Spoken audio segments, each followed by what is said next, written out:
Today on The Art of Adjusting, we'll be talking about cannabis claims. I'm Chantal Roberts, and I'm joined by Marc Pittinaro. I hope I pronounced that correct. Yes, you did. Great. He's a general adjuster from McLarens, who's also an attorney and handles marijuana claims. Marc, thank you for being here. It's my pleasure. Thank you for having me. Thanks. Great. I'm so excited about this because I can talk claims all day long, and I'm going to try to keep it really short. Well, with the amount of claims I've handled in the cannabis world, we could be here all day talking about the many facets of these claims and how insurance coverage works, and we'd put everybody to sleep. So let's not try to make it all day. Yes, let's try not to. And in full disclosure for the absolutely zero viewers that we have, we don't know each other. In fact, I met you, quote unquote, yesterday as I hounded Right. you after a CLM webinar, and you were being kind enough to humor me. But I'm going to set you up with some hard hitting questions Okay. to start off with. Sure. Um, Again, since you don't know me, you don't know that I have this issue with the word cannabis for marijuana. And I know why the industry and why the cannabis industry and why the insurance industry is using the word cannabis rather than Right. marijuana. Right. But it might create some confusion when we're talking about insurance coverage, because as you know, words have consequences, Right. especially since you're an attorney as well. So Mhm. can you tell me what is cannabis? Right. So cannabis it's a plant. It's called the cannabis sativa plant, right? And there are a couple of species of that plant, and that's I think where the confusion comes in. We shorten cannabis sativa to say cannabis, and when we do that, we're not necessarily talking about marijuana, okay, by itself. We're also talking about hemp, which is one species of cannabis sativa, and marijuana, which is the other. So we have to understand what hemp is. We have to understand what marijuana is. And I think everybody understands what marijuana is, maybe not in as much detail as you or I might. We know that's what gets you high. The That's hemp the fun doesn't. stuff. That's the fun stuff. That's what makes you go for the plate of cheeseburgers and the Cheetos and gets you the munchies and all that stuff, right? Not that you That's and what. I know this personally. No, no, no, no, no. That's what contains the THC at the levels necessary to alter your mind. Okay, hemp doesn't have that much THC. Matter of fact, it can't have any more than 0.3% THC to be considered hemp. And because of that, hemp tends to have far more CBD oil, cannabidiol is not what the proper term, but it'll have like 20% or more of that oil. And that's what then cancels out the very low amounts of THC. And then, that's why you don't get high off of hemp. But because it comes from the cannabis plant, it is also regulated. Hemp can be used in a whole bunch of stuff, and we see it in clothing, food. Oh my God, guitar amplifier speakers are made out of hemp. Hempcrete, a form of concrete. So it has its uses in the industry or the industrial sector of our society, whereas marijuana is a product meant to get you high. And so those are the two species. That's what we mean when we say cannabis. Mhm. So, how do these words and definitions impact insurance coverages? Well, there are some isoforms out there that exclude as not covered property Mhm. the whole range of cannabis, hemp, and marijuana. Now, if you're a grower of hemp or even a grower of marijuana, you know, uh, uh, you're not going to see necessarily those exclusions in your policy. Your policy will contain endorsements that allow coverage for the marijuana or the hemp, cannabis, right, as we've talked about.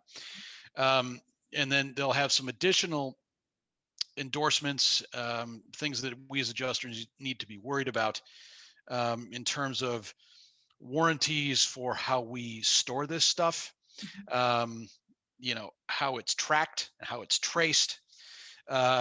If we're a grower or a retail distributor of cannabis, there are going to be warranties in that policy for burglary and robbery protective safeguards, things that the insured needs to comply with for their coverage to be intact. Um, Frankly, I don't see that very much in relation to hemp in these policies. They're geared more towards the product that gets you high. Although we do have some insureds that I had worked with that grew CBD oil exclusively and didn't worry about marijuana. But again, they still had the same policies as the marijuana growers. So I don't necessarily see policies that differentiate between the two. So you're not going to have a hemp policy and a marijuana policy. You're going to have a property policy, and it likely will cover both, but more likely it'll be geared towards marijuana. Um, so then, in terms of coverages, it gets us into an interesting dichotomy between covered property, business personal property, cannabis inventory, and all of that kind of stuff. And where we tend to find some difficulty as adjusters is how we marry all of those provisions of the policy in terms of coverage, because as adjusters, it is our job to find the coverage, right? Right. But where we can't find it, then the policy tells us where we go. So it's our job to figure out how we marry all of that, and it can be tricky at times. Yeah, now I'm going to throw you actually a little bit of a curveball here, Mhm. and I'm going to share my screen so hopefully you can see this. You and Yes. I had, well, you talked about this in your uh, webinar yesterday, and Mhm. I've talked about this. This happens to be a BP policy, a business a BOP policy, Okay. and it has this particular area where it says, property not covered. It's Right. cannabis, and of course, cannabis is in quotes, so that means that it's defined Right. in the policy. And the thing that I'm going to kind of draw to your attention is something that you and I, or that you just mentioned, is that it is the adjuster's job to find coverage, but again, torturing the language and just taking this all the way out to left field on purpose. Right. I'm bringing up cannabis to mean any amount of THC, which of course is the fun stuff, or any Right. other cannabinoid, regardless of whether THC or cannabinoid is natural or synthetic, yada yada yada. And Right. of course, hemp has THC, Yes, it as does. you just mentioned. So does cinnamon and cloves and Right. black pepper and echinacea. And so, again, being facetious here, if I were to make a Christmas mulled wine Mm. and, I slipped and fell or tripped and fell, or a guest did, or something to that effect Yep. on my or in my kitchen, would underwriters then be excluding my kitchen? Because again, we talk about how adjusters have to use the four corners of the language. Not that, again, adjusters would be that strict, but I'm deliberately going that far on purpose, somewhat to be Right. funny, but you know what I'm saying. I do. I do. And that you bring up an interesting point, because, if we're talking about slips and falls in your kitchen, then we're going to implicate your homeowner's policy, right? And No, wait a minute. I work from my home. So oh, well, so all right. So now we may be talking commercial. Yeah. Yeah. And then we'd have to worry about exclusions in your homeowner's policy about businesses well, being run. So, but putting that aside for the moment, um, when we're dealing with the exclusion you just showed, I have not seen in any policy that I've dealt with in the world of cannabis. Obviously, we're dealing with cannabis proprietors sure. and growers. Yeah. To the extent that that might be included, I would think that in a BOP policy, you would want to exclude that kind of thing, because we're dealing primarily with people that are running hotels, Right. restaurants, that kind of thing, and they shouldn't be selling marijuana out of that. Absolutely. Um, Matter of fact, they couldn't under state regulations where it's legal. So it's not surprising to see that in there. Now, having said that, let's say you're baking Christmas cookies and you have cinnamon and that is some degree of hemp. I would be very surprised if your homeowner's policy contained that exclusion, frankly. So I don't know that they would be coming after you or denying you based on that ground, but it raises an interesting question. In the policies where that is contained, Right. then you have to ask yourself, all right, so we have to deal with that now. How do we as the adjusters deal with that? Well, I don't know that I'm going to even know as an adjuster that cinnamon contains hemp. Most people don't, Yeah. Yeah. right? That's And true. and and Mhm. so therefore, most carriers wouldn't even probably bat an eye, right? They would Right. just go on and adjust the claim like they normally would, not even care. Um, because even if exclusionary endorsement, I should say, is in the policy, it's not going to necessarily trigger in my head Right. that what you're baking in your kitchen is a problem. Absolutely. It's just not. And the thing is that I worry about is when you've got like a mom and pop store or something to that effect, Mhm. and they get a BOP policy and they're selling like CBD oil or something to that effect, and they get sued Yep. because they have this as their product, and someone gets a rash on it, and it just gets taken like absolutely to the extreme, because CBD again would have some THC Yes. or a cannabinoid or something to that effect. And you and I know that the insured wanted coverage, because I mean that's not all they're selling. I mean there's it's like a Yeah. five and dime store, whatever they're Yeah. selling, cokes and sunscreen and blah blah blah. But the agent wanted that, the insured wanted that, but here comes the adjuster going like, oh crap. And that's when you need to go back to the agent and the Yeah. underwriters and say, what was y'all's intention? But I hear what you're saying, but Y- we're speaking the r- same language. Right, but that does bring up an interesting point. In this day and age, now that CBD is being sold, like here in Illinois, Mhm. it's legal. We can sell it. We can sell marijuana for recreational purposes. Yep. Then it would be incumbent, I think, upon those businesses that want to dabble in CBD, for example, and Mhm. don't want to go through all the regulatory hassle for marijuana, but they want to sell CBD. It becomes incumbent upon them to go to their agent and say, look, here's what I want to do. Here's what I want to sell. Tell me what coverages I need, what exclusions I don't want, like Mhm. the one we saw, Right. and then write the policy accordingly. Because if they don't talk to the agent and the agent doesn't ask, and all of a sudden that exclusion finds its way in there, Yep. and you sold CBD, I'm sorry, but I can't help you. Exactly. I can't find that coverage anymore. You've put me in a very difficult position, and I have to report to the carrier because Mhm. when I adjust, I'm doing it from the TPA perspective, so I will be looking at the coverage, and so I have to tell the carrier that I think it's not a covered claim. So we have Right. to be careful.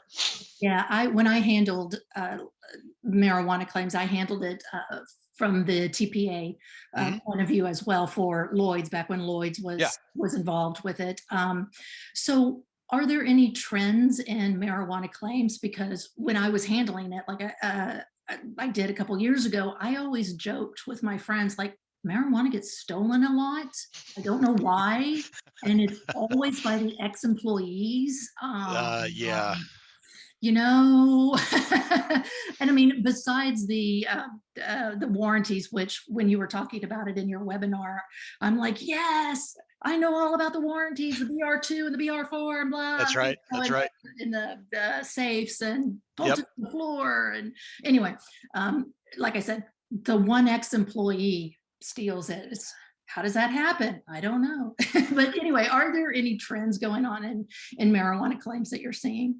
Yeah. So theft is the biggest trend. That's the biggest driver of these claims. Liability would be and when I'm talking liability, I mean general liability, your slip and falls and whatnot are the very small drivers of these claims.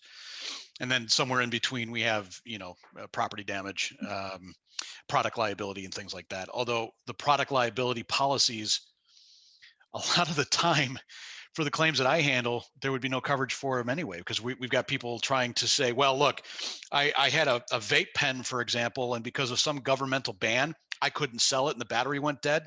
Now I want the 200,000. I had to pay somebody to get it. And I'm like, well, I can't help you. That's not covered.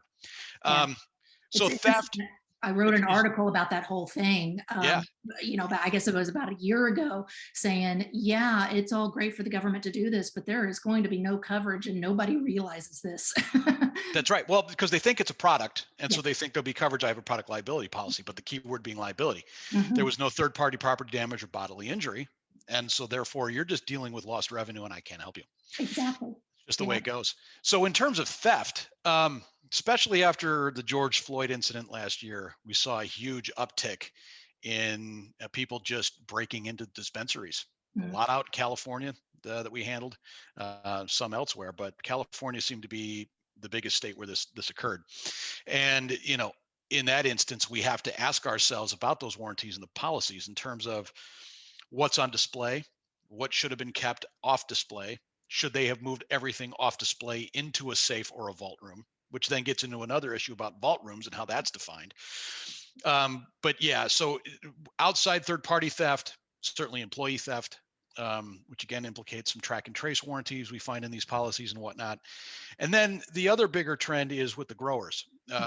We see a lot of claims regarding fires in relation to the grow rooms.